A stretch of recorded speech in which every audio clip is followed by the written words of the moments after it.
घाटी में एक नीची पहाड़ी की चोटी पर लेंचो का साधारण सा घर था। वहां से वो अपने पके हुए मक्के के खेतों को देख सकता था जो फलियों के फूलों से भरे हुए थे। ये एक सुंदर दृश्य था जो एक अच्छी फसल का वादा कर रहा था। लेंचो, एक सीधा साधा किसान जिसके दिल में आशा भरी थी, जानता था कि उसकी फसलों को बस एक ही चीज की जरूरत है, एक अच्छी बारिश या कम से कम हल्की फुहार। उसने अपनी पत्नी से उत्तर पूर्वी आकाश की ओर देखते हुए कहा, अब हमें सचमुच कुछ पानी मिलने वाला है, पत्नी। उसकी पत्नी, जो रात का खाना बना रही थी, ने जवाब दिया, भगवान की मर्जी। पूरी सुबह लेंचो, जो अपने खेतों को अच्छी तरह जानता था, आकाश को घूरने के अलावा कुछ नहीं कर रहा था। उसने बादलों को इकट्ठा होते देखा, प्रत्याशा महसूस कर रहा था। जल्द ही बारिश की बड़ी बूंदें गिरने लगी। लेंचो बाहर निकला, अपनी त्वचा पर ठंडा पानी महसूस कर रहा था। उसका दिल खुशी से भर गया।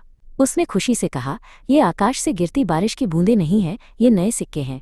बड़ी बूंदें 10 सेंट के टुकड़े हैं और छोटी 5 के। लेकिन उसकी खुशी ज्यादा देर तक नहीं टिकी। अचानक एक तेज हवा चलने लगी और बारिश के साथ बहुत बड़े ओले गिरने लगे। ये सचमुच नए चांदी के सिक्कों जैसे दिखते थे। लड़के तूफान से उत्साहित होकर जमे हुए मोतियों को इकट्ठा करने के लिए बाहर भागे। हालांकि लेंचो खतरे को जानता था। उसने बुदबुदाते हुए कहा, अब ये सचमुच खराब हो रहा है। उसकी भौहों पर चिंता की लकीरें पड़ गईं। उसे उम्मीद थी कि ये जल्दी गुजर जाएगा, लेकिन तूफान जारी रहा। 1 घंटे तक ओले घर, बगीचे, पहाड़ी, मक्के के खेत और पूरी घाटी पर बरसते रहे। खेत सफेद हो गया था, मानो नमक से ढका हो। पेड़ों पर एक भी पत्ता नहीं बचा था। मक्का पूरी तरह से नष्ट हो गया था और फलियां चली गई थीं। लेंचो की आत्मा दुख से भर गई थी। जब तूफान गुजर गया तो वो अपने खेत के बीच में खड़ा हुआ और अपने बेटों से कहा, टिड्डियों का हमला भी इससे ज्यादा छोड़ जाता। ओलों ने कुछ नहीं छोड़ा। फिर भी घाटी के बीच में उस अकेले घर में रहने वाले सभी लोगों के दिलों में एक ही आशा थी, भगवान से मदद। लेंचो ने अपने परिवार से कहा, इतना परेशान मत हो, भले ही ये पूरी तरह से नुकसान जैसा लगे। याद रखो, कोई भूख से नहीं मरता। पूरी रात लेंचो ने अपनी एक ही आशा के बारे में सोचा, भगवान की मदद। उसे विश्वास था कि भगवान की आंखें सब कुछ देखती हैं, यहाँ तक कि किसी की अंतरात्मा में क्या है। अगली सुबह लेंचो, हालांकि एक बैल जैसा आदमी था जो खेतों में जानवर की तरह काम करता था, उसने एक पत्र लिखने का फैसला किया। ये भगवान को लिखे गए एक पत्र से कम नहीं था। उसने लिखा, भगवान को, यदि आप मेरी मदद नहीं करते हैं तो मेरा परिवार और मैं इस साल भूखे रहेंगे। मुझे अपने खेत को फिर से बोने और फसल आने तक जीवित रहने के लिए 100 पैसों की जरूरत है, क्योंकि ओलावृष्टि। उसने लिफाफे पर भगवान को लिखा, पत्र अंदर रखा और अभी भी परेशान शहर चला गया। डाकघर में उसने पत्र पर एक टिकट लगाया और उसे मेलबॉक्स में डाल दिया। पोस्टमास्टर माटेओ, एक दयालु और खुशमिजाज आदमी ने असामान्य पता देखा। पोस्टमास्टर माटेओ हंस पड़ा, लेकिन लगभग तुरंत ही वो गंभीर हो गया, अपने डेस्क पर पत्र को थपथपाते हुए। उसने कहा, क्या विश्वास है।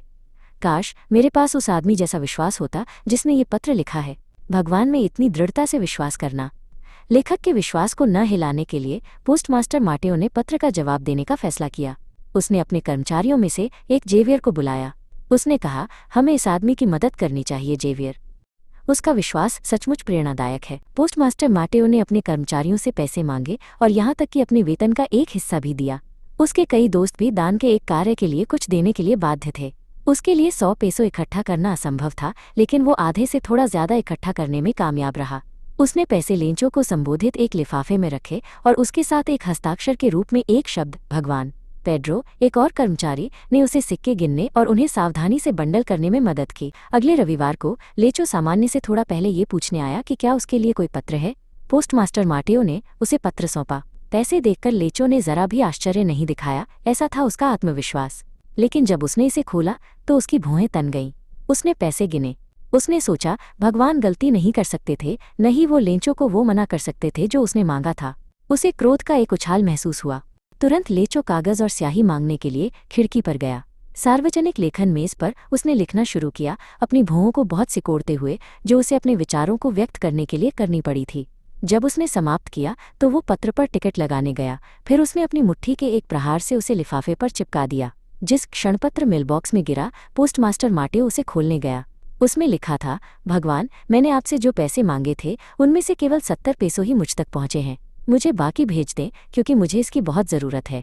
लेकिन इसे मुझे डाकघर के माध्यम से न भेजें, क्योंकि डाकघर के कर्मचारी बेईमानों का झुंड है। लेंचो।